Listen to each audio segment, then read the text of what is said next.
side.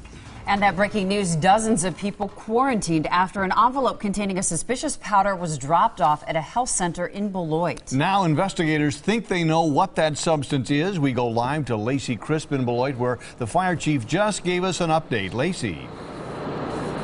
Well, we have a better idea of what it isn't. We know that it isn't a chemical threat and it isn't a biological threat. They're doing further testing to find out exactly what that substance is. They tell me that can take up to 3 hours.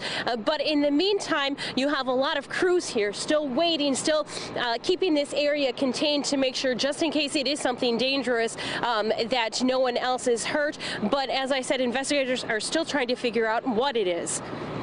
Dozens of police, fire, FBI, National Guard, and medical staff were on hand shortly after 10:30 this morning when an envelope was opened and a white powdery substance came out. My mom is inside. I got a text from her at about 11 o'clock. She said, you know, pray for us. One of the ladies opened an envelope that had white powder in it. Police tell us a man they believe was a patient walked in and dropped off a billing statement, and that envelope contained the white powder that sent this clinic into lockdown. 15 people were sent through a decontamination tent and transported to a hospital. Those people have since been released. 56 people remained inside until about 4 o'clock this afternoon. You can see the relief on their faces. You know, trying to call loved ones so they wouldn't worry and to ask them to pray. What was going through your mind as you're sitting in here? Really scared. Couldn't believe that someone could do something like this.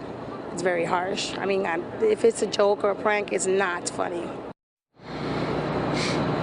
And police were able to track down that patient that they said dropped off that envelope. They talked to him. He didn't know what was inside that envelope. And police tell me now, because it wasn't a biological threat, that man likely won't be facing any charges. Reporting live in Beloit, Lacey Crisp, today's TMJ4. Yeah, whatever it is, caused a lot of concern down there in Beloit today. Thanks, Lacey. Storm Team